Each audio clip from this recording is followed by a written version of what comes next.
सिर्फ और सिर्फ मुद्दे की बात। देखिए मेरे साथ सिर्फ लेमन न्यूज पर।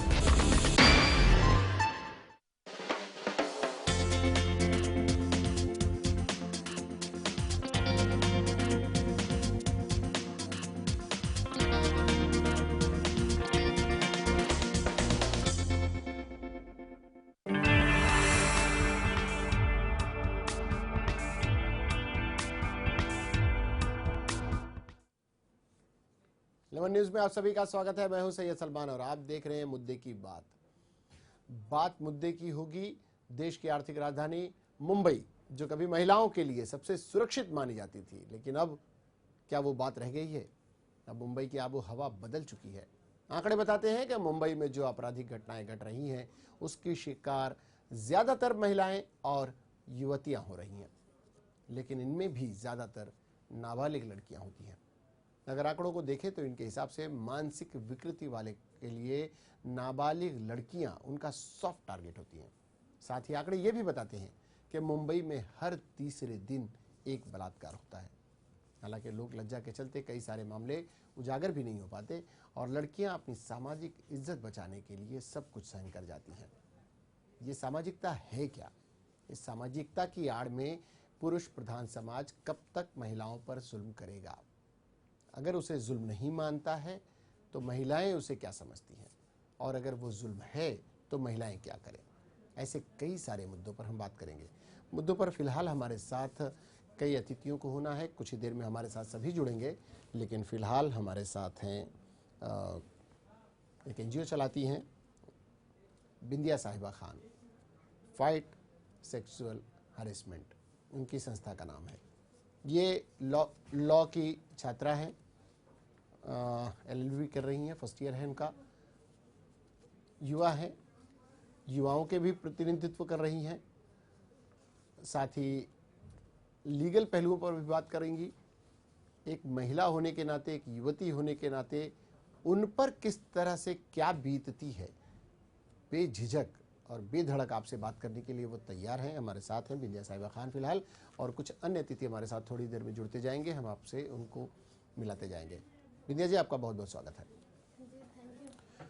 बिंदिया जी, फिलहाल आप हमारे साथ जुड़ रही हैं। आप ये बताएं, आज के अखबार को लेकर सुबह जब अखबार खोला गया, टीवी चैनल्स ऑन हुए तो लगातार जो खबरें चर्चा में थी, लगभग 8 से 10 खबरें बलात्कार से जुड़ी हुई।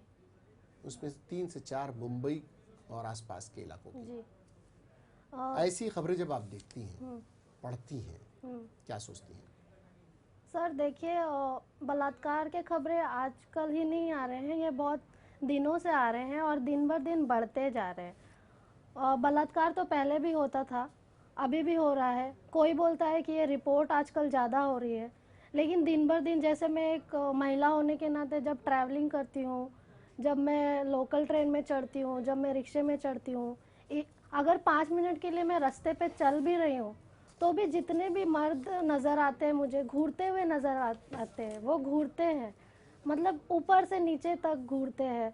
ऐसा लगता है कि मैं कोई इंसान नहीं, कोई वस्तु हूँ, और ऐसा हर लड़की फेस करती है। अभी अभी पिछले ही दिनों न्यूज़पेपर में आया था, 3 से ज़्यादा लड़कियों का इंटरव्यू हुआ। उन्होंने माना कि ये घूरना उनको बहुत ज़्यादा नीचा महसूस करवाता है, क्योंकि उनके अंग को एक मतलब कि हैवानियत की नज़र से देखा जाता है। तो उन लड़कियों को बहुत। आपको लगता है कि ये पुरुष प्रधान समाज अपने आप को कहीं न कहीं आप महिलाओं पर अपनी सल्तनत साबित करने की कोशिश करता नजर आता है, ऐसी भावनाएं दर्शाकर, जिसे आप घूरना कहती हैं, जिसे आप कह रही हैं कि उनकी तरफ वो आकर्षित होते हुए लगते हैं और सर से पांव तक उन्हें घूरते रहते हैं, ऐसे इससे क्या कहेंगे? सल्तनत की बात नहीं है ये, उनको समाज ने खुली छूट दे रखी है कि आपको प्रश्न नहीं किया जाएगा। अगर वो लड़की कंप्लेंट करने आती है तो हम सारे सवालात उससे करेंगे, आप बिल्कुल फ्री रहिए। ये पुरुषवादी समाज ने और मतलब मर्दों को ये पूरा दे रखा है, छूट, खुली छूट दे रखी है। कौन से समाज ने, किस समाज ने, पुरुषवादी उस समाज का नेतृत्व कौन करता है, उस समाज में रहता कौन है? उस समाज में हम भी हैं, उसी समाज में आप भी हैं, उसी समाज में पुरुष रहता है, उसी समाज में महिला रहती है। समाज को मेजोरिटी चलाती है, ज्यादा लोग, जैसे 10 लोगों का अगर समाज है और 6 लोगों को भी एक मत है, तो वो 6 लोग उन 4 लोगों को भी चलाता है। वो 4 लोग अगर सही भी है तो भी उनको 6 लोगों के ही तरीके से चलना पड़ता है। अगर वो नहीं चलेंगे तो जो कम लोग हैं, जो माइनॉरिटी में है, उसको मेजोरिटी का षड्यंत्र रचा हुआ सब एक्सेप्ट करना पड़ता है, उनको सहना पड़ता है, विक्टिम बनना पड़ता है। अभी पिछले दिनों की जिन घटनाओं का हम जिक्र कर रहे थे उसमें एक मामला ऐसा था, मुलुंड का एक मामला था। मुलुंड में एक घटना घटी थी जिसमें एक पिता शामिल था। पिता अपनी और कुछ चीज़ें हम आपके पास आए हैं, उससे पहले हम आपको कुछ आंकड़े दिखाते चलते हैं और उस पर भी बात करते चलते हैं। बात हम कर रहे थे, मुलुंड में एक मामला आया था जिसमें एक पिता अपनी बेटी को प्रताड़ित करता है। उसे एक पिता से उम्मीद भी नहीं की जा सकती कि एक पिता इस तरह की हरकतें करेगा। मानखुर्द का एक मामला था जिसमें एक महिला के साथ बलात्कार हुआ और उसके बाद उसका मर्डर कर दिया गया, जबकि वो महिला भले ही वो शराबी थी, जो भी थी, महिला तो महिला थी। कुछ जोगेश्वरी में इसी तरह का मामला हुआ, एक बच्ची के साथ हुआ, वर्सोवा में हुआ और इस तरह के मामले लगातार चर्चा में आते जा रहे हैं। हम कुछ आंकड़े आपको पेश करते हैं, ग्राफिक के जरिए हम दिखाने की कोशिश करेंगे कि वो हैं क्या, और उसके बाद आपसे और अन्य तिथियों से भी चर्चा जारी रखेंगे। बताते हैं हम आपको कि देखिए, होशियारा में 4 साल की एक बच्ची का अपहरण कर उसके साथ बलात्कार किया गया।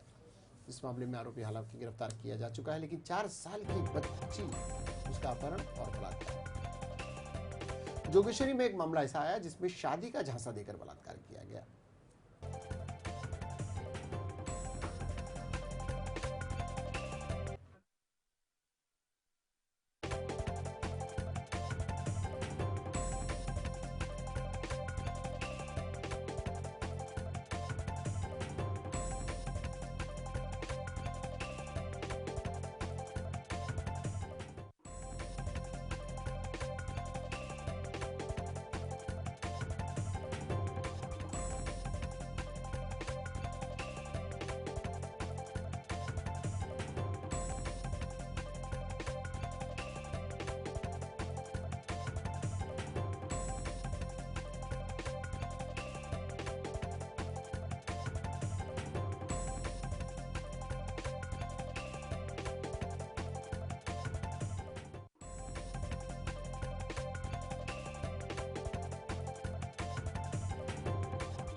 ये कुछ मामले हमने आपको दिखाए जो मुंबई से, दिल्ली से और अन्य जगहों से जुड़े हुए थे। ये मामले खासकर हम जिक्र कर रहे थे महिलाओं के ऊपर होने वाले अत्याचार के, बलात्कार के, यौन उत्पीड़न के, यौन शोषण के। नाम कुछ भी दे लीजिए, लेकिन अत्याचार होता है महिलाओं पर। इस बीच हमारे साथ पूर्व नगर सेविका राजुल पटेल जी भी जुड़ गई हैं। राजुल पटेल जी, आपका बहुत बहुत स्वागत है। राजुल जी, हम चर्चा कर रहे थे महिलाओं के ऊपर होने वाले जुल्म की, महिलाओं के और जब जुल्म की बात आती है तो दो चार चीज़ें बहुत ही कॉमन हो जाती हैं उनके लिए। कहा जाए कि उनका यौन उत्पीड़न हुआ, उनका यौन शोषण हुआ, उनके साथ बलात्कार हुआ, बड़ी आसानी से लोग कह जाते हैं। लेकिन जिस पर बीतती है, जिस परिवार पर बीतती है, उस परिवार पर क्या गुजरती होगी आप अंदाज़ा लगा सकती हैं। जिस 4 साल की बच्ची का जिक्र हुआ कि उसके साथ बलात्कार किया गया, वो आपके पुराने चुनावी क्षेत्र से भी जुड़ा हुआ मामला है। वहाँ के लोगों की प्रतिक्रिया, आप चूंकि जनप्रतिनिधि भी रही हैं तो आप बेहतर तरीके से बता सकती हैं, क्या सोचते हैं लोग? सही में देखेंगे तो बलात्कार भले आज जो भी यौन पीड़न बोलो या कुछ भी बोलो, ये जब एक औरत पे गुजरती है उसकी अपन हम बोल भी नहीं सकते, इतनी बुरी परिस्थिति रहती है। और ये तो 4 साल की बच्ची है। अगर 4 साल की बच्ची पे, मैं कल वहाँ उस एरिया में गई थी, मैंने वहाँ के, मैं आपको बताऊं कि वहाँ के जो लड़के लोग, यंग जनरेशन के लड़के थे, कम से कम 100 लड़के रात को 12 बजे आए थे मेरे पास और मेरे को बोल रहे थे कि ताई हमें वहाँ पुलिस स्टेशन में लेके चलिए, वो आदमी कौन है उसका चेहरा देखना है। और सही में इसका कारण यही था कि लोगों के, और उनके साथ औरतें भी थी, तो लोगों का रोष इतना बढ़ा हुआ था कि 4 साल की बच्ची का अपहरण करके उसके पे एक प्रकार से उसके पे रेप किया जाता है और रेप करने के बाद उसको एक जंगल में छोड़ दिया जाता है। ये बहुत बुरी बात है। और मैं तो कहती हूँ कि उसके घर के, उसके परिवार की, उसकी माँ की, कहा जाता था राजुल जी कि मुंबई पहले सुरक्षित मानी जाती थी, दिल्ली का बड़ा नाम आता था, नॉर्थ के कई प्रदेशों के नाम लिए जाते थे और ये कहा जाता था कि मुंबई रात भर सोती नहीं, महिलाएं यहाँ सुरक्षित हैं। बड़ी बड़ी अदाकाराओं के हम स्टेटमेंट देखा करते थे, वो कहती थी कि मुंबई में हम आकर सुरक्षित है। लेकिन मुंबई की घटनाएं ही मुंबई वासियों को शर्मसार कर रही हैं। ऐसे में ये गुस्सा, ये जनाक्रोश कब तक रहेगा और क्या मिलेगा इस जनाक्रोश से? कब तक रहेगा ये गुस्सा? ये गुस्सा जब होता है तब लोगों में एक आक्रोश आ जाता है। लेकिन इसके लिए मैं आपको यही कहना चाहती हूँ कि लोगों ने ये आक्रोश करके, मोर्चा निकाल के अपना गुस्सा ठंडा करने की जगह उन्होंने सरकार पे ऐसा बंधन लाना चाहिए कि सरकार ने इसका कुछ कायदा करना चाहिए। मैं आपको बताती हूँ कि मुंबई में जो अभी थोड़े दिन पहले शक्ति मिल वाला जो हुआ था, वो भी गठदुल्ले थे। आज ये कल ये छोटी 4 साल की बच्ची के ऊपर भी जिसने यौन पीड़न किया है, वो भी आदमी गठदुल्ला ही है। अगर ऐसे गरज पीने वाले या नशीले पदार्थ लेने वाले लोग अगर ऐसा करते तो सरकार ने सबसे पहले नशीले पदार्थ पे कुछ बंधन लाना चाहिए, कुछ ऐसा कायदा बनाना चाहिए। क्योंकि क्या है, ये गठदुल्लों को अगर पुलिस लेके जाएगी तो उसको रख भी नहीं सकती है। इस पर सिर्फ गठदुल्ले ही इसके जिम्मेदार नहीं, बहुत ही कभी कभी पाया गया है कि सम्राट लोग भी इस मामले में शामिल होते हैं। बिंदिया जी, आप चूंकि एक संस्था भी चलाती हैं और आपको इस विषय पर काफ़ी जानकारियां, आपने सोशल साइट्स का भी सहारा लिया हुआ है, लोगों को सचेत और सजग करती रहती है, जन जागरण चला रही है। आप लोगों के माध्यम से, राजुल पटेल जी के माध्यम से, आपके माध्यम से एक जन जागरण हम भी अपने कार्यक्रम को मान ले रहे हैं। लेमन न्यूज़ के माध्यम से हम आप तक पहुंचाने की कोशिश कर रहे हैं कि आदमी कर क्या रहा है, समाज जा कहाँ रहा है, और बलात्कार कांड होने के बाद बयानों के बजाय कुछ ठोस क्यों नहीं निकल कर आ पा रहा है? क्या कहेंगे विनय जी? जी देखिए, जैसे इन्होंने कहा गठदुल्ले और नशीले पदार्थ जिम्मेदार है, नशीले दवाइयाँ बंद कर देनी चाहिए। फिर एसिड अटैक, मतलब एसिड अटैक हो रहा था तो बोल रहे थे कि एसिड फेंकना ही, मतलब एसिड को ही बैन कर दो। तो फिर इस तरह से अगर हम देखेंगे तो फिर जो किचन में हम सब्जी काटते हैं छुरी से, तो छुरी को भी बैन कर देना चाहिए, क्योंकि उससे किसी की गर्दन काटी जा सकती है। ये पुरुषवादी समाज की ही जैसे ये बोल रही हैं, उन्हीं की आवाज लेकर ये आई है। वो बोल रही हैं, वो अभी भी पुरुष को जिम्मेदार नहीं ठहराना चाहती है, वो अभी भी उस चीज पुरुष मानसिकता इसके लिए जिम्मेदार हो सकती है। नहीं, शायद राजुल पटेल जी का एक बैकग्राउंड रहा है, ये बड़ी लड़ाकू नगर सेविका रही है, इन्होंने बहुत करीने से लोगों के खिलाफ जंग लड़ी है।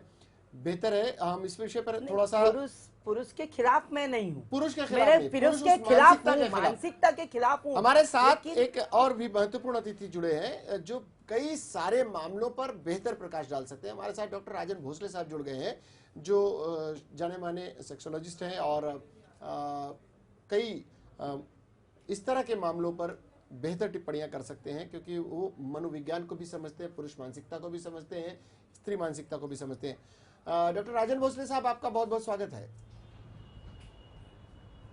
थैंक यू डॉक्टर साहब, हम चर्चा इस विषय पर कर रहे थे। हमने बताया कि जिस तरह से पिछले दिनों बलात्कार की घटनाओं में बढ़ोतरी देखने को मिली, या तो वो बलात्कार सचमुच में घटनाएं बढ़ी हैं या चर्चा में ज्यादा आई हैं, अब लोग जागरूक हो गए हैं और पुलिस स्टेशन का रुख करने लगे हैं, कंप्लेंट्स होने लगे हैं और लोगों को अब पता चलने लगा है कि इस तरह के मामले दर्ज किए जा रहे हैं। ये बलात्कार जैसे शब्द जब आते हैं तो आप किस रूप में लेते हैं डॉक्टर साहब? कितनी सारी काउंसलिंग करते होंगे आप, ऐसे मामले क्या आपके पास आते हैं और आप क्या समझते हैं इस विषय में? जी, इस तरह के बहुत सारे मामले आते हैं और अभी नहीं, बरसों से आ रहे हैं। मीडिया में तो इस तरह की केसें अभी आ रही है, सामने आ रही है, लेकिन इस तरह के केसेस जिसमें बलात्कार हुआ है या बचपन में जिसको हम सेक्सुअल अब्यूज कहते हैं, चाइल्ड अब्यूज कहते हैं, उस तरह की केसेस लगातार आती रही हैं पिछले 25-30 सालों से। और इस समस्या को मैंने बहुत नजदीक से देखा भी है और इसका अध्ययन भी किया है। तो आप इसे क्या मानते हैं? जैसे मेरा इस मामले में जी डॉक्टर साहब। जी, मेरा इसमें कहना यह है कि देखिए, जो कोई भी बलात्कारी व्यक्ति है, चाहे ये अभी हुआ मामला हो या दिसंबर में दिल्ली में घटा हुआ मामला हो, कोई भी बलात्कारी व्यक्ति जब उसका जन्म होता है तो एक निष्पाप बालक के रूप में ही जन्म होता है। कोई भी जन्म से बलात्कारी नहीं होता। फिर ये लोग बड़ी उम्र होते होते बलात्कारी हुए क्यों? इन लोगों में ये बदलाव आया कैसे? क्या इसके लिए समाज की कोई जिम्मेदारी नहीं? क्या समाज ने इनको जो वातावरण दिया, क्या समाज ने इनके साथ जो व्यवहार किया, समाज ने इनको जो शिक्षा दी या जो देनी चाहिए थे वो नहीं दी? इस तरह की चीजों की वजह से ये जो बच्चा जो जन्मा था तब एक निष्पाप बालक था, लेकिन बड़े होते होते इसका एक बलात्कारी व्यक्ति में अगर रूपांतरण हो गया, उसमें समाज, उसके माँ बाप, उसके शिक्षक, मीडिया, इसकी कोई जिम्मेदारी नहीं बनती। यानी सभी हम लोग अपनी इसके जिम्मेदारी कभी भी नहीं लेंगे? एक निष्पाप बालक के बलात्कारी बनने के बीच का जो सफर होता है, उस सफर के दौरान समाज से वो क्या लेता है, उस समाज के प्रति उसकी क्या भावना होती है, उस समाज को कितने हल्के में लेता है, ये वो ही बता सकता है। और बड़े तरीके से आपने बताया कि पहले से ही कोई होता नहीं, लेकिन समाज में रहने के बाद ऐसी स्थितियां अगर बनती हैं, उसके पीछे के कारणों को समझने के लिए समाज को भी जागना होगा। समाज के कितने समाज का वो तबका जो इस मामले में उनका मार्गदर्शन कर सकता है, उन्हें सुधार सकता था या उन्हें बिगड़ने ही नहीं देता, तो वो कारण कैसे आते हैं? हमारे साथ में राजन भोसले साहब, हमारे साथ में एक युवती है जो लॉ की स्टूडेंट भी है और फाइट सेक्सुअल ये एक संस्था चलाती है, फाइट अगेंस्ट सेक्स, जो महिलाओं के उत्थान के लिए काम कर रही है। हमारे साथ एक पूर्व नगर सेविका राजुल पटेल जी भी हैं। दो महिलाओं के बीच में आप भी और हम भी हैं, इस चर्चा में भाग ले रहे हैं। तो मैं जानना चाहूंगा, बिंदिया जी, डॉक्टर साहब ने एक बताया, आप उसको कैसे लेती हैं? आपको कितनी सच्चाई नजर आती है? सचमुच में डॉक्टर साहब की इस बात में तो दम है कि वो बच्चा जब निष्पापी होता है बचपन में, ये बलात्कारी बनता कैसे है? समाज में क्या पाता है कि वो इस तरह की घटनाएं करता है? पिछले 3 सालों से मैं इस पे सजग हो गई हूँ और जहाँ तक मैंने रिसर्च करा है, बिल्कुल सही बोल रहे हैं डॉक्टर साहब जी कि बच्चा बचपन से जब पैदा होता है तब वो रेपिस्ट बनकर बिल्कुल पैदा नहीं होता। इस पे मैंने 2 आर्टिकल्स भी लिखे हैं। बिल्कुल जो डॉक्टर जी कह रहे हैं कि जब वो पहले तो हम सारी जो उम्मीदें, आशाएं और ड्यूटीज़ हैं वो हम और एक लड़की से करते हैं। पहले तो उसको जन्मने ही नहीं देते, फिर वो जन्म ले भी लेती है तो उसको 100 तरह के हम नियम सिखा देते हैं कि तुम हर तरह से मतलब बंधी हुई हो, और अगर तुम कुछ कंप्लेंट भी लेके आओगी तो पहला उंगली तुम पे उठेगा, दूसरा भी तुम पे उठेगा और जितनी उंगलियां हैं सब तुम पे उठेंगी। तुम चाहे रेप का मतलब, जैसे कि हमारे लॉ में आईपीसी सेक्शंस है 509 है सिंपल छेड़छाड़ के सेक्शंस। तो सिंपल छेड़छाड़ के जो सेक्शंस है, कितनी लड़कियां लगाती है? सबको पता है रेप, खाली उनको 375, 376 पता है। इंडिया में खाली 2 ही सेक्शन सब चलते हैं, मर्डर और रेप, नहीं तो या 420। ये 509 किसको पता है? किसी को पता नहीं है, ना कोई जानना चाहता है। छेड़खानी के मामले क्या चूंकि जी इग्नोरेंस के वजह से। राजुल जी, आप नगर सेविका थी, आप लोगों के बीच में उठते बैठती थी, आप उस दौर से आती हैं जब महिलाओं के लिए पूरी तरह से 33% और 50% आरक्षण पूरी तरह नहीं किया गया था कॉर्पोरेशन के दौर में। आप जनता के बीच से आती थी, आपके पास इस तरह के मामले आया करते थे? इस तरह के मामले आते थे, लेकिन क्योंकि पुलिस स्टेशन में जाने से जब घबराते हैं लोग, घबराते हैं, अक्सर अपने जनप्रतिनिधियों के पास जाकर इस तरह की शिकायतें करते थे। आते थे आपके पास? सही बात है ये, और डॉक्टर साहब जो बोले वो सही, एकदम पूरा सही है कि उन्होंने आज जो भी होगा, आज हम लोग ये मीडिया में देखते हैं इसलिए हमें मालूम पड़ रहा है। इससे पहले जब होता था जब उन पे कभी अत्याचार अन्याय होता था तो महिला डर के मारे चुप बैठ जाती थी कि अरे मेरा क्या होगा आगे, क्या नहीं। और मेरे पास, मैं आपको बताती हूँ कि एक नगर सेविका के नाते ऐसे ऐसे केस आते थे, लेकिन क्या होता था कि घर वाले बोलते थे नहीं नहीं मेरी बेटी का आगे क्या होगा, मेरी बेटी को कोई शादी ये नहीं महिलाओं को करेगा। लेकर जो समाज की संकीर्ण मानसिकता है डॉक्टर साहब, ये एक संकीर्ण मानसिकता है महिलाओं को लेकर जी। ये समाज के लिए कितनी घातक है? ये बहुत घातक है, ये बहुत ही घातक है। स्त्री और पुरुष में बिल्कुल समानता होनी चाहिए, किसी भी तरह से किसी भी मामले में स्त्री पुरुष से कम नहीं होती। और बचपन में उनकी बढ़ती हुई उम्र में लड़की और लड़के में किसी भी तरह का भेद करना ये सबसे बड़ा पाप है। और अगर लड़कियों को हम बचपन से ये शिक्षा दें कि वह अपने अधिकार के लिए खड़ी हो, अपना मुंह खोले, अपनी अपनी जरूरतों को साफ साफ कह दे, उनके और पुरुष के बीच में जो डिस्क्रिमिनेशन हो रहा है उसके लिए आवाज उठाए, अगर हम इसी तरह की शिक्षा लड़कियों को बचपन से दें तो लड़की और लड़के में एक तो भेद नहीं रहेगा, जब कभी उसके ऊपर अत्याचार होगा, अन्याय होगा, वो उठ खड़ी हो जाएगी। इस तरह के मामले कभी छुपे नहीं रहेंगे और जितने इस तरह के मामले सामने आते रहेंगे उतने वो कम भी होते जाएंगे। क्योंकि आज तक औरतों को हमने, लड़कियों को हमने चुप बैठना सिखाया, आज तक उनका हमने मुंह बंद रखा। जब वो मुंह खोलने लगेगी, सामने आने लगेगी, ये मामले भी कम होने लगेंगे। लेकिन इस तरह की शिक्षा अचानक बड़े होने पे नहीं दी जाती, इस तरह की शिक्षा बचपन से देनी बहुत जरूरी है। जी, लगातार कोशिश करनी होती है डॉक्टर साहब। कैसे बहुत सारी कुरीतियां भी खत्म हुई, उस पर लगातार काम होते रहे। बाल विवाह, विधवा विवाह और सती प्रथा, ऐसी कई चीजें थी जो लोगों ने अपना रखी थी, लेकिन लगातार उस पर हमले होते रहे, लगातार उसके खिलाफ आवाज उठती रही। इन सब चीजों से समाज उबर चुका है। पिछले दिनों, इससे पहले के वर्षों में ये कोई उम्मीद भी नहीं करता था कि छेड़खानी को लेकर, यौन उत्पीड़न, यौन शोषण, बलात्कार की घटनाओं को लेकर कोई पुलिस थाने जा भी सकता है। आज मामले जाते भी हैं, लोगों को सजा, अब सजा पर आते आते उस पर हम बात करेंगे, किसी लीगल एक्सपर्ट से उस विषय पर बात करना चाहेंगे कि सजा कितनी सख्त है, नहीं सख्त है, इस पर भी बात करेंगे। लेकिन क्या अब आपको लगता है कि ऐसे मामले में जन जागरूकता आई है, लोग अब जागे हैं और बिल्कुल अन्याय सहने के मूड में नहीं है, खासकर महिलाएं? डॉक्टर साहब, क्या आप मुझे पूछ रहे हैं? जी, आपसे पूछ रहा था। आपको लगता है वो जागरूकता आई है महिलाओं में? जी जी, नहीं, आ रही है और आनी चाहिए। पहले के हिसाब से बहुत ज्यादा आ चुकी है, शहरों में तो आ चुकी है, और आप जैसे मीडिया के जरिए वो गांव-गांव तक भी पहुंच रहे हैं, और ये बहुत अच्छी बात है।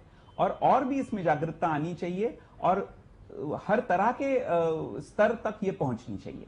जी, आप ये मानते हैं कि ये हर स्तर तक इस मामले को पहुंचाना चाहिए। बिंदिया जी, आप देखती हैं, आप खुद भोगती हैं, आप सफर करती हैं, आप स्टूडेंट में हैं, आप कॉलेज में भी जाती हैं, युवा हैं, युवाओं को ही इसका जिम्मेदार माना जाता है, वो चाहे महिला हो या पुरुष। महिलाओं पर अक्सर ये आरोप लगते हैं कि उनके रहन सहन, उनके पहनावे, उनकी उच्च श्रृंखलता, उनकी आज़ादी, इन सब के पीछे के कारण है इस तरह की घटनाओं के। आप क्या सोचती हैं? जी, अगर ये सब घटनाओं के कारण है तो मतलब ये आप कह रहे हो कि पुरुष समाज को दिमाग ही नहीं है, वो पागल है। क्योंकि वो सामने की लड़की के ऊपर पूरी तरह से निर्भर है, तो फिर वो रेप क्यों कर रहा है? वो लड़की की बात ही मान ले, लड़की तो फिर ब्रेन वॉश भी कर सकती है फिर उसका, अगर पूरा समाज पागल हो गया है तो। जी, ये समाज ने बनाया है, और आजकल मतलब लड़कियां खुल्लम खुल्ला एक्सेप्ट कर रही हैं कि उनको गंदी गंदी हरकतें करते हैं लोग, छेड़ते हैं लोग, लेकिन छेड़खानी के लिए वो जा नहीं रही हैं पुलिस स्टेशन। अगर छेड़खानी के लिए जो आईपीसी में 509 में 1 साल की सजा है, अगर वो सिर्फ एक कमेंट के लिए अगर 1 साल की सजा हो जाए किसी लड़के को, तो वो कमेंट से ही आगे नहीं बढ़ पाएगा, तो रेप कैसे कर सकता है जी, वो? बलात्कार के बारे राजू जी, मैं आपके पास आऊँ उससे पहले डॉक्टर साहब से ही बात करते हैं इस विषय पर, चूंकि बहुत महत्वपूर्ण बात कही है बिंदिया जी ने।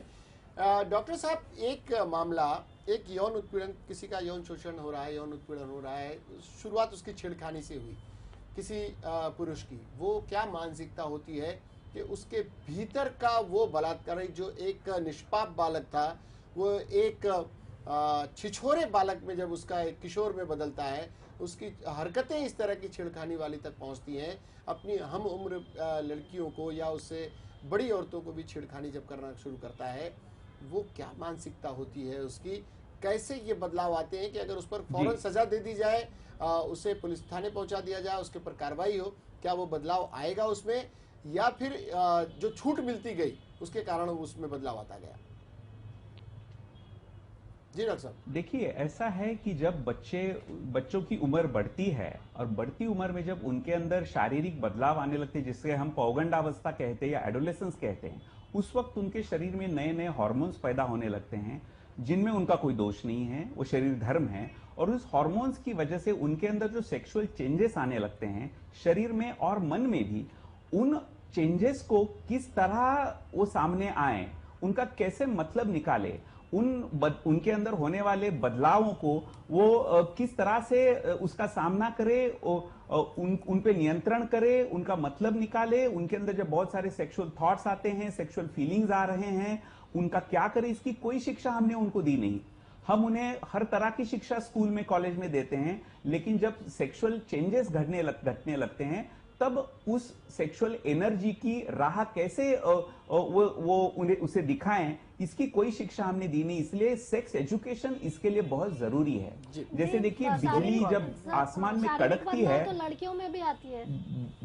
जी, शारीरिक बदलाव जी, तो जी, लड़कियों में भी लेकिन आती है, पुरुष और लेकिन लड़कियों को ये जिम्मेदार जी। समाज ही है। अभी शारीरिक बदलाव तो ये सलमान जी में भी आए थे, तो उन्होंने थोड़ी किसी को छेड़ा या थोड़ी किसी का रेप कर दिया। और लड़कियों में भी आती है शारीरिक बदलाव, लेकिन उसका वो जो छूट दिया है समाज ने, उससे ही ये बढ़ जाता है। मेरा कहना ऐसा है सलमान जी, नहीं, छूट की बात नहीं है। देखिए, ऐसी बात है, अगर आप राजुल जी भी कुछ कह रही हैं आपसे। राजन जी जो बोल रहे हैं वो बहुत सही बात है कि बच्चों को प्रशिक्षण मिलना चाहिए। स्कूलों में सेक्सुअल एजुकेशन के लिए उनको प्रशिक्षण देना चाहिए। साथ ही साथ बच्चों में समाज में उनके माता पिता वो उनके सबसे बड़े दोस्त रहते हैं। बचपन से लेके माता पिता ने बच्चों को ये सब चीज़ों के लिए, अगर उनके में कोई ऐसा अगर बदलाव आता है या उनसे चर्चा करते हैं। राजू जी, एक अच्छी बात आपने कही। ये समाज सभी को साथ लेकर चल रहा है। इसमें महिला पुरुष, माता पिता, भाई बहन, परिजन, नाते रिश्तेदार, पड़ोसी, सभी लोग समाहित हैं, तब जाकर ये समाज बना है। इस समाज का बहुसंख्यक वर्ग जी डॉक्टर, मुझे इसमें एक बात छोटी सी कहनी है कि देखिए, जैसे प्रेशर कुकर रहता है, उसकी सीटी होती है, और सीटी अगर वक्त पे बजती रहे तभी वो प्रेशर कुकर ठीक काम करेगा। अगर आप सीटी को बजने नहीं देंगे, सीटी को अगर बंद करके रखेंगे, तो फिर उसी प्रेशर कुकर का स्फोट होगा। उसी तरह हमारे अंदर जो सेक्सुअल एनर्जी है, उसका अगर हम किस तरह से उसकी राह उसको दिखाएं और किस तरह उसको अंदर घुटने ना दे और किसी दिन बलात्कार के रूप में उसको बाहर स्फोट के रूप में ना आने दे, तो उस सेक्सुअल एनर्जी को मैनेज करने के लिए जो शिक्षा देनी जरूरी है, जिसे सेक्स एजुकेशन हम कहते हैं, वो सही वक्त पे सही उम्र में अगर नहीं दिया तो उसका असर ये होता है। ये जिस समाज की हम बात कर रहे थे, जिस प्रेशर कुकर की आप बात कर रहे थे, उस समाज के लोग क्या आपको पता है, आप खुद कई बार आपके आर्टिकल्स के जरिए आप बता चुके हैं कि जो सबसे पहले जो चाइल्ड अब्यूज़ के मामले आते हैं, अक्सर परिजन करते हैं, रिश्तेदार करते हैं, उनके अड़ोस पड़ोस के लोग करते हैं, उनके जानने वाले करते हैं। वो कम उम्र की बच्ची, अभी जिस जोगेश्वरी का एक हम जिक्र कर रहे थे, 4 साल की बच्ची, एक आर.के. पुरम दिल्ली का मामला था जिसमें 8 साल की बच्ची, ऐसी बच्चियों के साथ बलात्कार हुआ है, उसे किस रूप में लिया जाए डॉक्टर साहब? अभी ऐसा है, देखिए, जब बच्चों की बढ़ती उम्र में जब बच्चा 4 या 5 साल का होता है, उसी वक्त जब उसको शरीर के अलग अलग जो हमारे बॉडी पार्ट्स हैं, उनके नाम सिखाते वक्त हम उनको नाक, कान, आंख, इनके सबके नाम सही से ही सिखाते हैं, लेकिन जब उनके गुप्तांगों की बात आती है, उनके सही नाम उन्हें सिखाए नहीं जाते। उन्हें यह भी नहीं बताया जाता कि घर में या घर के बाहर किसी को भी तुम्हारे जो प्राइवेट पार्ट्स हैं उन्हें देखने का या छूने का किसी को हक नहीं है, चाहे वो रिश्तेदार हो या नजदीकी व्यक्ति हो। और अगर ऐसा कोई करता है तो तुम्हें उसकी रिपोर्टिंग करनी चाहिए, उन्हें रोकना चाहिए, उसके बारे में माँ बाप से जाके कहना चाहिए। अगर ये बात हम बच्चों को छोटी उम्र में 4 या 5 साल की उम्र में भी सिखा दें, तो वो बच्चा जब कोई उन्हें गलत ढंग से कोई छुएगा, चाहे वो रिश्तेदार हो या नजदीकी व्यक्ति हो, वो बच्चा उसे रेजिस्ट करेगा। उसे पता होगा कि इस तरह का छूना गलत है। एक बात समझ में आई कि शुरुआती दौर में ही अगर प्रशिक्षण ठीक से मिल जाए तो शायद कुछ हद तक इस मामले में उसे रोका जा सकता है। बिंदिया जी, जी। आप जिस स्कूल जी। कॉलेज आप अब चूंकि जी, लॉ मैं पढ़ने जा रही हैं, आप एक उच्च कॉलेज में भी जा रही हैं, आपने बदलाव देखा है क्या? सर देखिए, जो इन्होंने बोला शिक्षण होना चाहिए, तो अभी एक पिछले साल ही फ्रेंच एम्बेसी का एक पिता था, उसकी बच्ची सिर्फ 3 साल की थी। तो आप बताइए, क्या फ्रेंच एम्बेसी का कार्यकर्ता होने के बाद क्या उनको कुछ सेक्सुअल नॉलेज नहीं होगा? क्या वो कुछ नहीं जाने? वो कितनी अच्छी सोसाइटी से आते हैं, अच्छी सोसाइटी जी। के लोग, इसमें और बात सोसाइटी पूरी और सेक्सुअल नॉलेज होने के बाद भी वो ये करते हैं। इस तरह की हरकतें होती हैं। बात ऐसी जी। नहीं है। जी, ये जी। सही में देखेंगे ना तो सलमान जी, आप देखेंगे तो ये जहाँ पे भी ये रेप वगैरह ये जो भी होता है, वहाँ पे सबसे पहली चीज है कि उन लोगों को आप चेक करिए, वो लोग नशीले पदार्थ लेके ये सब चीजें होती है। यानी मेरा कहना ऐसा है कि जो सामान्य जी नहीं। आदमी है, जब आदमी के दिमाग सीधा है, आदमी सही आदमी है, सामान्य आदमी है, तो वो नहीं करता है। लेकिन जब नशा करता है तब जाके ये सब चीजें होती है। और ज्यादा करके मैं आपको बताऊं कि अभी मुंबई जी, के जी। अंदर कोई भी चीज के अंदर आप गरज चरस गांजा, इसका प्रमाण इतना बढ़ गया है, नशीली दवाओं का प्रमाण जो बढ़ गया है, उसी के कारण ये हो रहा है। और उसके लिए मैं तो कहती हूँ ना कि सरकार ने ऐसा कायदा बनाना चाहिए, या तो फिर इन लोगों को या इनको नपुंसक किया जाए। 1-2 बार अगर ऐसे लड़कों को नपुंसक किया जाएगा तो जाके उनके में डर बैठेगी कि अरे अपने को कुछ जिंदगी भर वो रोते बैठेगा, तब उसे मालूम पड़ेगा कि एक औरत पे कैसे हमने अन्याय किया, अत्याचार किया है। सर- दूसरी बात ऐसी है कि वो लड़का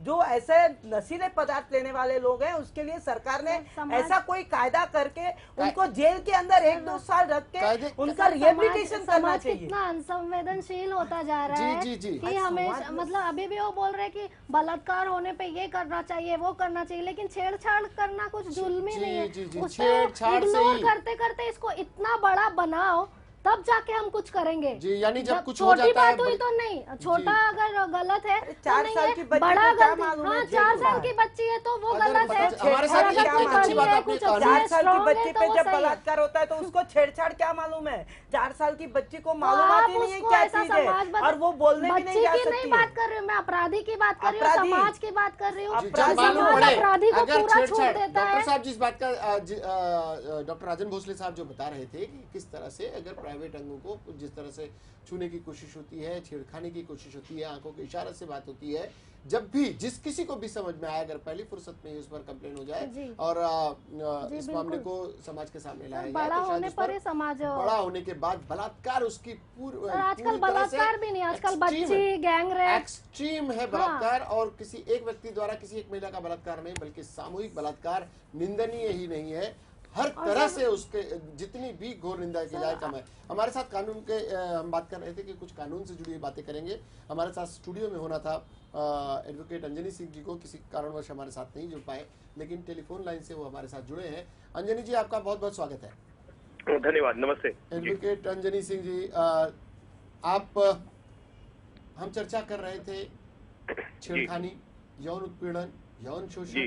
बलात्कार, सामूहिक जी। बलात्कार, शुरू जी। से लेकर आखिर तक जिस प्रक्रिया जी। से एक महिला गुजरती है जी और उसके बाद उसकी परिणति अगर इस मामले में होती है कि उसके साथ सामूहिक बलात्कार कर दिया जाता है, और जी। तब हम कानून की तरफ टकटकी लगाकर देखते हैं कि अब कानून अपना काम करेगा, समाज जी। अपना काम करेगा, लोग जी। मोमबत्तियां लेकर सड़कों पर उतरेंगे, लोग जी। उसके खिलाफ संवेदनाएं प्रकट करेंगे।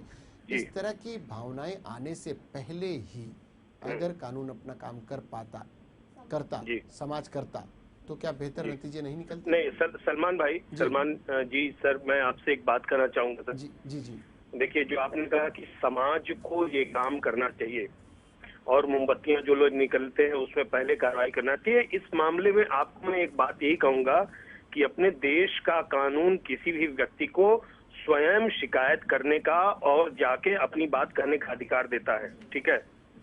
जी इन परिस्थिति में आप किसी समाज से एक्सपेक्ट मत कीजिए। भारत का नागरिक होने के नाते संविधान और देश के कानून के अंतर्गत आप जाके पहली शिकायत पुलिस स्टेशन में कर सकते हैं, या जो भी किसी व्यक्ति को कर सकते हैं।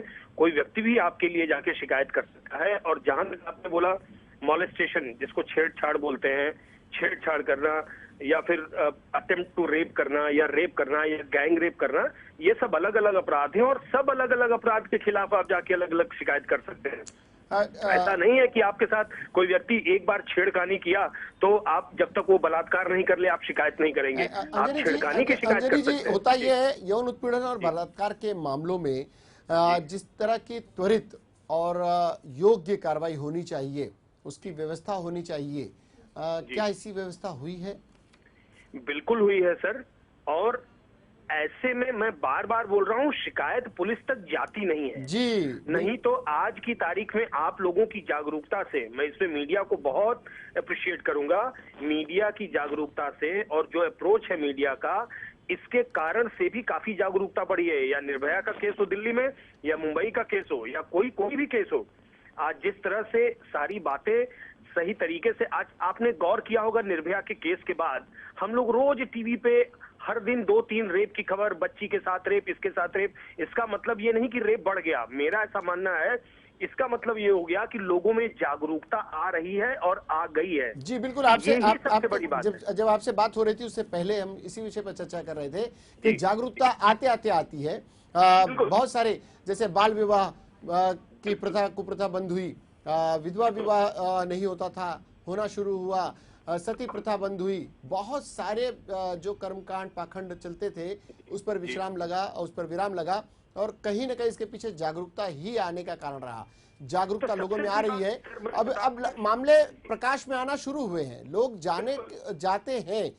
लेकिन इस जो शुरुआत है जिस पर बिंदिया जी जिक्र कर रही थी, हमारे साथ एक लॉ के स्टूडेंट हमारे साथ अंजनी जी है, बिंदिया जी, वो उनका ये मानना है कि जो पहली सीढ़ी छेड़खानी, अगर वहीं पर उसे रोक लगा दी जाए, कम से कम 1 साल की अगर सजा का जो प्रावधान है, सेक्शन 509 की बात कर रही थी वो, अगर उस पर कार्रवाई करवा दी जाए तो शायद उसे कहीं न कहीं रोका जा सकता है। मैं एक बात बिंदिया जी को बोलूंगा जी, उनसे निवेदन करूंगा, वो लॉ के स्टूडेंट हैं जी, कि वो इस जागरूकता को बताएं कि अगर वो 1 साल की सजा का प्रावधान तो समस्या 2 साल की हो, या छेड़छाड़ का हो, या मॉलेस्टेशन का हो, कुछ भी हो जी, ये सारी बातें शिकायत पुलिस स्टेशन में होनी चाहिए। मजे की बात डॉक्टर साहब, राजन भोसले साहब आप भी सुन ले, अंजनी जी आप भी सुन ले, राजन जी आप तो साथ में ही बैठी हैं, आप भी जान ले, बिंदिया साहिबा खान ने अपने एनजीओ के माध्यम से कई छोटे छोटे मामले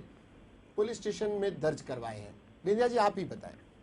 जी मुझे जैसे कि लॉयर साहब भी सही बोल रहे हैं कि हर केस का मतलब कंप्लेंट करना चाहिए, लेकिन हम कुछ रोकथाम कर सकते हैं। अगर पहले ही मंजिल पे, पहले ही सीढ़ी पे अपराधी को सजा मिल गई या पुलिस स्टेशन के चक्कर काट रहा है वो, तो उसको ध्यान ही नहीं रहेगा कि वो उससे आगे कुछ करे। तो इस तरह से हम कम कर सकते हैं, बहुत बड़ी लेवल पे हम कम कर सकते हैं। और मैं लड़कियों को ये भी बताती हूँ कि जो छोटे ही लेवल पे तुम आवाज उठाओ, तुम बाद तक का वेट मत करो। जैसे एसिड अटैक्स होते हैं, उसमें हमेशा कंप्लेंट में ये देखने को आता है कि एसिड अटैक से पहले लड़के उसको छेड़ते थे, फॉलो करते थे।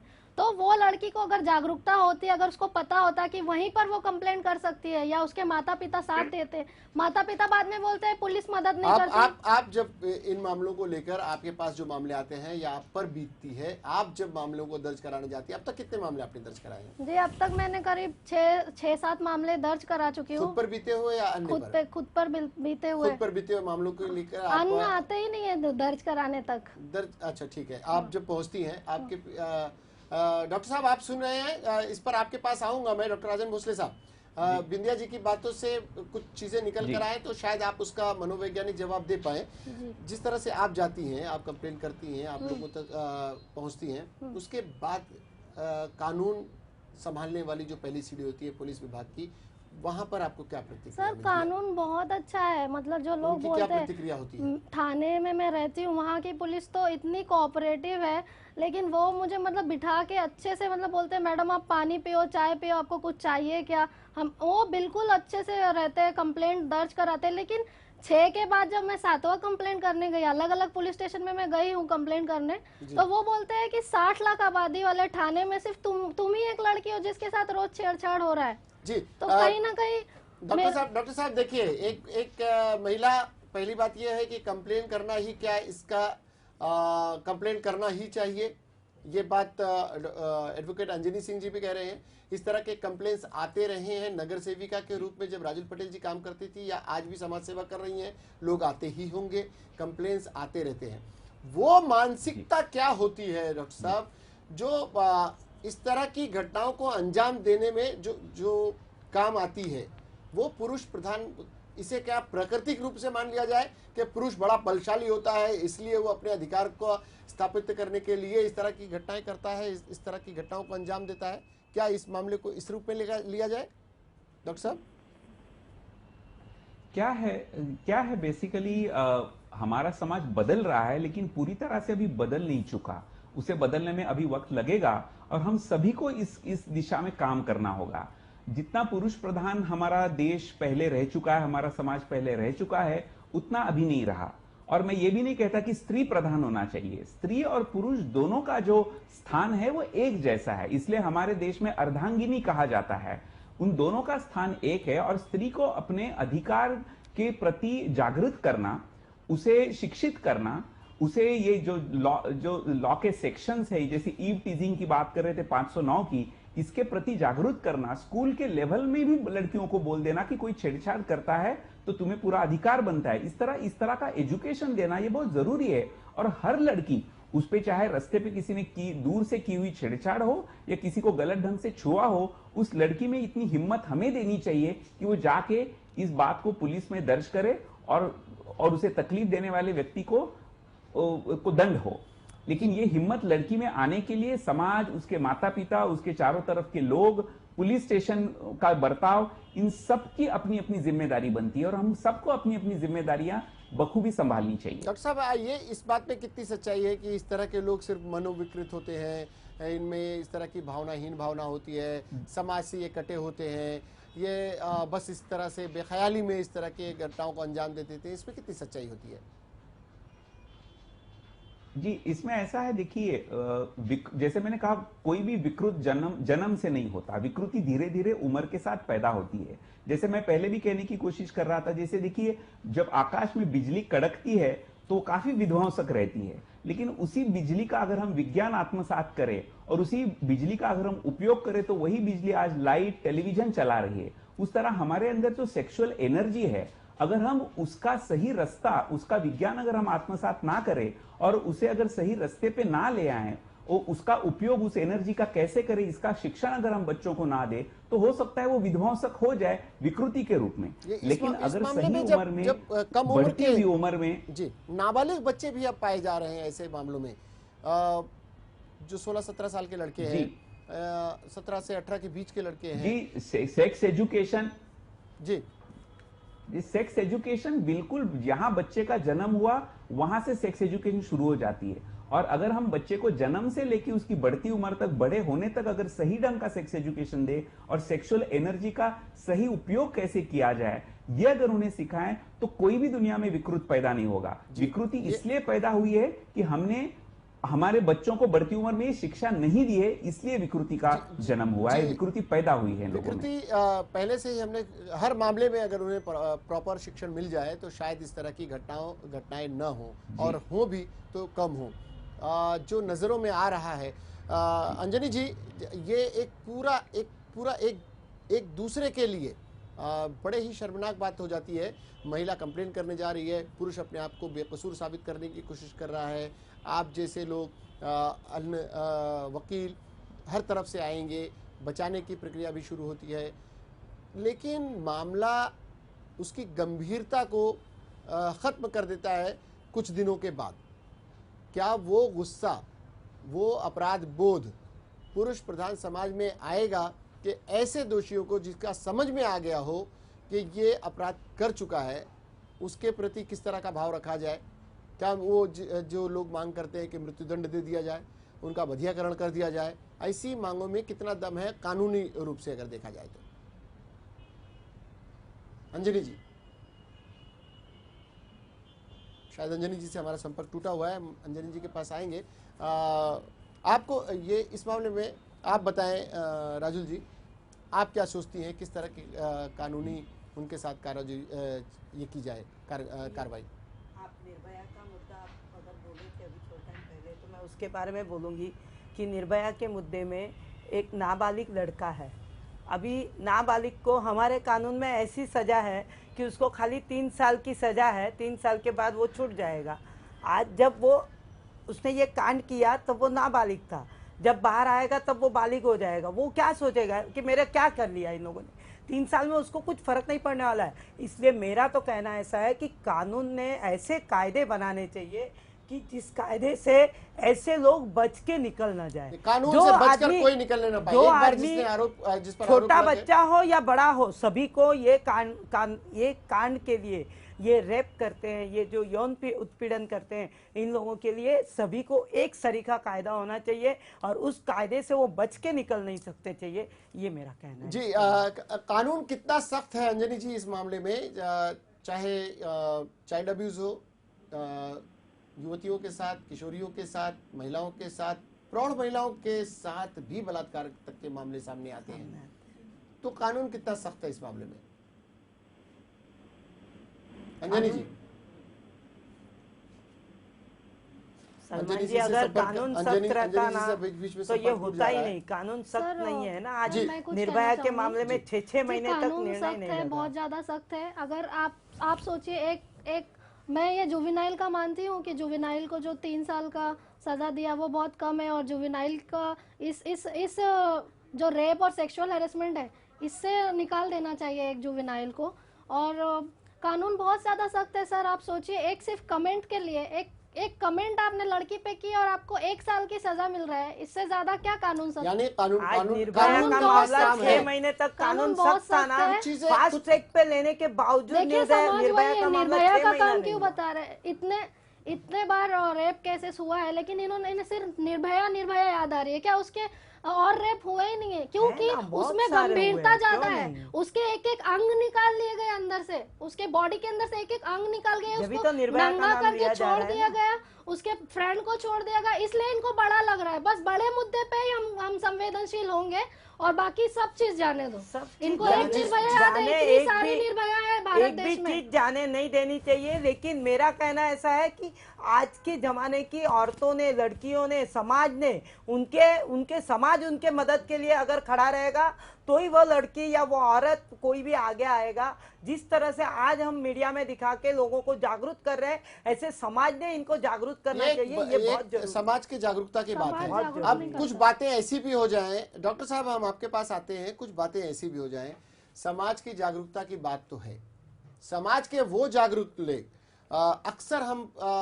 खबरों में पाते हैं अशांत क्षेत्रों में जहां पर अर्धसैनिक बलों को, सैनिक बलों को लगाया जाता है, वो गांव खेड़े में घुसकर अक्सर पाया जाता है कि बलात्कार की घटनाएं करते हैं। हमने पाया है गांव खेड़े में अन्य जगहों पर जो दबंग प्रकृति के लोग होते हैं, दबंग समाज के लोग होते हैं, आदिवासी महिलाओं के साथ, दलित महिलाओं के साथ, कमजोर तबकों के साथ, वो बलात्कार की घटनाएं करते हैं। हमने पाया है सांप्रदायिक दंगे कहीं होते हैं, सांप्रदायिक दंगों में वो पुरुष जो उसमें हिस्सा लेते हैं अपनी बादशाह साबित करने के लिए दूसरे समाज की महिलाओं के साथ बलात्कार करते हैं। ऐसे ऐसे मामले अगर बलात्कार के होते हो तो ये शिक्षण कहाँ गया? ये तो शिक्षित लोग थे, ये तो समाज के ठेकेदार लोग हैं। ये लोग जब करते हैं तब किस मानसिकता से लिया जाए? डॉक्टर साहब पहले हम आपसे जानते हैं उनके उस मनोविज्ञान को समझ लेते हैं, फिर बिंदिया जी की प्रतिक्रिया लेते हैं। डॉक्टर साहब नहीं, देखिए शिक्षित होना और सेक्स एजुकेशन को पाना ये दो अलग मामले हैं। आपने बहुत सारी दूसरी चीजें स्कूल कॉलेजों में पढ़ी हो, लेकिन अपनी सेक्सुअलिटी का मतलब कैसे निकाली या उस एनर्जी को राह कैसे दिखाई, ये अगर शिक्षण आपको नहीं दिया हो डॉक्टर साहब वही तो चाह उस रहे हैं, मामले में आप अशिक्षित बिल्कुल ही हैं। बिल्कुल उस मामले में अशिक्षित है। लेकिन इतना तो जानते हैं कि इस महिला पर अत्याचार करना, इसके साथ में जुल्म करना, इसका बलात्कार करना, ये तो गलत है जी, ये तो समझते हैं। हाँ, और तो ये जी, समझ बलात्कार ये इसके सिर्फ भीतर से अगर नहीं, ये आत्मचिंतन उनके भीतर से नहीं होता, ये आत्मग्लानि अगर उनके भीतर से नहीं होती, वो कौन सी मानसिकता है? जी नहीं, अभी ऐसा है, देखिए बलात्कार का मामला है, सिर्फ सेक्सुअल ही नहीं होता। बलात्कार का मामला सिर्फ सेक्सुअल नहीं होता, उसमें हिंसा का बहुत बड़ा हिस्सा होता है। और कोई व्यक्ति हिंसक बनता क्यों है? क्योंकि हिंसक बनने में कई बारी उसे बचपन से मिला हुआ हिंसक वातावरण, उसने अपने चारों तरफ देखी हुई हिंसा, घर में अगर पिताजी माँ को मार रहे हैं, माँ गुस्से में आके उसके मारे, भाई बहनों में अगर हिंसा हो रही है, तो जो बच्चे हिंसा देखते हुए बढ़ते हैं या उनके आजू बाजू काफी हिंसक घटनाएं घटती हो, तो जिन बच्चों ने हिंसा को देखा उन्होंने हिंसा को ही सीखा, जी, और जब उनकी हिंसा बढ़ती उम्र के साथ, जब उनके सेक्सुअलिटी के साथ मिल जाती है, तो वो बलात्कारी बनने की संभावना बढ़ जाती है उन इंसानों के साथ। कॉमन जो एक सहयोग के साथ एक आपसी सहमति के बजाय वो इस मामले में निपुण हो जाते हैं कि चलो बलात्कार ही कर लिया जाए। शायद उनकी ये मानसिकता, उनकी नेगेटिविटी इस कदर बढ़ जाती है। बिंदिया जी, मैंने कुछ उदाहरण दिए, मैंने अशांत क्षेत्रों के मैं इनके ऊपर बताया, कुछ बोलना मैंने अलग अलग उदाहरण दिए। नस्लीय जो क्षेत्रीयवाद है, नस्लीय जो भेद है, एक दूसरे के प्रति घृणा का भाव है, उसे नीचा दिखाने के लिए महिलाओं को टारगेट किया जाता है, यानी वो महिला उनके लिए ऑब्जेक्ट बन जाती है जी, जी, कि बिल्कुल। हमने आपके समाज की महिलाओं के साथ ये दुष्कर्म किया, अब हमने देखिए आपको नीचा दिखा दिया। ये कौन सी मानसिकता है? सर, ये पुरुषवादी मानसिकता ये सिर्फ वहाँ पर ही नहीं है, ये हर जगह। आप ट्विटर खोलो, आप फेसबुक खोलो, एक लड़की का फोटो रहेगा, उसको सारे पुरुष शेयर करते हैं और खुल्लम खुल्ला उसके लिए वो इतने गंदे गंदे शब्द यूज़ करते हैं, तब भी वहाँ समाज होता है, लेकिन समाज इग्नोर करता है। जैसे कि समाज बस स्टैंड पे लड़की छेड़ी जा रही है, इग्नोर कर रहा है, ट्रेन में लड़की छेड़ी जा रही है, इग्नोर कर रहा है। वैसे फेसबुक अकाउंट, ट्विटर पे भी वो पूरा ऑब्जेक्टिविटी है। आप ऐड में देख लीजिए, आप सब जगह देख लीजिए। और इन्होंने जैसे बोला कि हिंसा देखकर ही वो हिंसा करता है, तो मैंने भी हिंसा देखा है, बहुत ज्यादा हिंसा देखा है। तो मैंने तो किसी का खून कर नहीं कर दिया, मैंने तो किसी को रेप नहीं कर दिया। आपने नहीं, उसमें उस समाज के हर जगह तो बलात्कार होता नहीं। हाँ सर, हर जगह छेड़खानी होती नहीं। सर ये अरे, छूट आपने देने मेरे- की बात है। सर मैं एक साइंस का एग्जांपल दूंगी, जैसे positive energy, negative energy. Positive और निगेटिव को मिलके ही समाज बना है और दुनिया बनी है, नहीं तो ये सब कुछ खत्म हो जाएगा। अगर कोई गलत लोग रहेंगे ही नहीं तो कानून, लॉ सब कुछ बहुत खत्म हो बड़े जाएगा। आसानी से कह दिया जाता है कि कुछ लोग, पुरुष प्रधान समाज कभी कभी इस सर, मामले में इससे निकलता हमको है कि, लड़ना है, इससे लड़ना चाहिए। जी, बिल्कुल। एक ये कह दिया जाता है कि वेश्यावृत्ति को वैध करार दे दिया जाए। एक कहता है कि चलो किशोरों के विवाह को भी थोड़ा सा ढील दे दी जाए, किशोर विवाह कर दिया जाए तो शायद इनके लिए। डॉक्टर साहब, आपसे जानना चाहेंगे कि कितना उचित होगा। हमारे पास समय कम है, बहुत संक्षेप में हम लोग बात करते हुए कंक्लूड करना चाहेंगे कार्यक्रम को। जी डॉक्टर साहब। जी, क्या किशोर अवस्था में शादी करने की बात कर रहे हैं, विवाह की नहीं, वो जी। बिल्कुल गलत होगा। बिल्कुल गलत होगा ये। अगर विवाह की जिम्मेदारी, विवाह के साथ आने वाली जिम्मेदारियों का अगर आप जिम्मेदारी नहीं ले सकते, तो आपको विवाह कम उम्र में कभी नहीं करना चाहिए। जब तक व्यक्ति जिम्मेदार नहीं होता और अपने विवाह से पैदा होने वाली हर चीज को उसकी जिम्मेदारी नहीं ले पाता, तब तक उसे विवाह करने की करके सोचना जल्दबाजी नहीं नहीं करनी चाहिए, सेक्स ऑब्जेक्ट की तरह से नहीं लेना जी चाहिए। नहीं। और वेश्यावृत्ति जी के नहीं। बारे में क्या कहना है कि जब लोग कहते हैं कि इसे रेगुलराइज कर दिया जाए, इसे मान्यता दे दी जाए? किस चीज को मैं समझा नहीं। वेश्यावृत्ति को अक्सर कहते हैं कि इसे अगर कर दिया जाए तो शायद इसकी Legal। वजह से कंट्रोल हो जाए, लीगल कर दिया जाए। नहीं, आपकी आवाज नहीं, मैं आपकी आवाज कट के आ रही, समझ में नहीं आ रहा सवाल आप। जी जी डॉक्टर साहब, आते हैं हम आपके हाँ, पास। अब आ रही है। जी, वेश्यावृत्ति को क्या लीगलाइज कर देना चाहिए, जी। जैसे लोगों की अक्सर मांग होती है? सर वो जी बिल्कुल नहीं, बिल्कुल नहीं। बिल्कुल नहीं। दोनों बातें आपने बहुत अच्छी कही कि एक तो इसे लीगलाइज करने के, वो भी कहीं ना कहीं एक महिला होती है जिस पर अन्याय होता है, Yes। जुल्म होता है, वो मजबूरी में वेश्यावृत्ति के धंधे में आती है।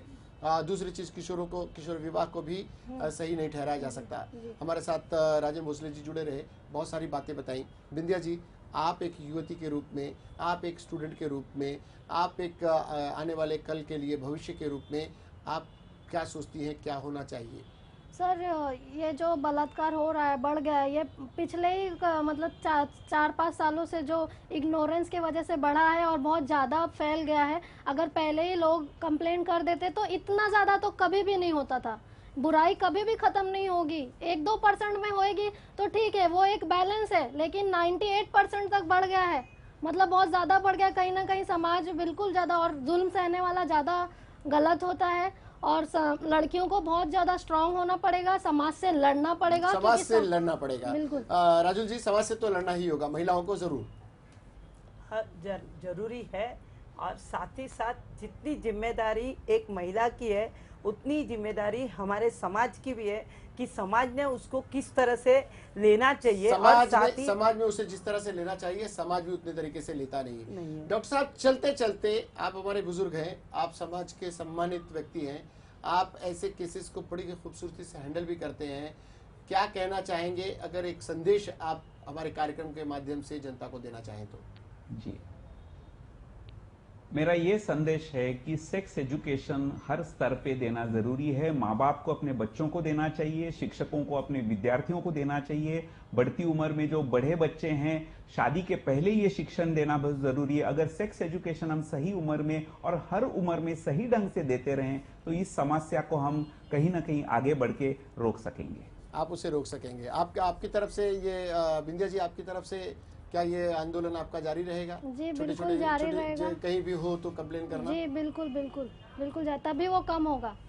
पहली सीढ़ी पे ही हमको उसको रोकना पड़ेगा, नहीं तो वही दूसरी सीढ़ी चढ़ के तीसरी सीढ़ी चढ़ के फिर रेप करेगा वही आदमी। जी, यानी आपको लगता है कि पहले ही कदम पर, पहले ही पड़ाव पर उस पर कहीं न कहीं अंकुश लगा देना चाहिए, तभी इस मामले को रोका जा सकता है। डॉक्टर साहब, डॉक्टर राजन भोसले जी, आप हमारे साथ आए, हमारे साथ कार्यक्रम में हिस्सा लिया, आपका बहुत बहुत शुक्रिया। आपने बहुत ही अच्छी बातें बताई। हम जरूर फिर आपसे इन जैसे विषयों पर जरूर आपसे फिर संपर्क करेंगे। बहुत बहुत धन्यवाद आपका। बिंदिया जी, आपके भी जज्बे को हम सलाम करते हैं कि कम से कम आप अन्याय के खिलाफ खड़ी हो रही हैं, आने वाले कल को लेकर, आने वाली पीढ़ी को लेकर। हमारे साथ राजुल पटेल जी भी जुड़े हैं। राजुल पटेल जी, आपका भी बहुत बहुत शुक्रिया। आपने भी बहुत ही मुफीद मशवरों से हमें नवाजा। बहुत बहुत शुक्रिया आपका। बात मुद्दे की ये थी, महिलाओं पर बढ़ते अत्याचार की, वो चाहे यौन शोषण हो, यौन उत्पीड़न हो, बलात्कार तक की हो। पहली सीढ़ी पर ही कहीं ना कहीं उस पर विश्राम लगाना चाहिए, पहली सीढ़ी पर ही उस पर अंकुश लगा देना चाहिए। और सजा के लिए संविधान और कानून अपना बराबर काम करता जा रहा है। सिर्फ हमें उसके दरवाजे तक जाने की है, बात हमारे उस दरवाजे तक पहुंचने की है, खटखटाने की है। और कानून, संविधान, समाज बाहें पसारे आपका इंतजार कर रहा है। आप हर व्यवस्था, हर कुरीति को ख़त्म करने के लिए वो आगे है। ज़रूरत इस बात की है कि आप भी उसके दरवाजे पर जाएं और इस काम में सभी का साथ लें। मुद्दे की बात में फिलहाल आज के लिए इतना ही। मुद्दे की बात की पूरी टीम को दीजिए इजाज़त, लेकिन इसके बाद भी देखते रहिए लेमन न्यूज़।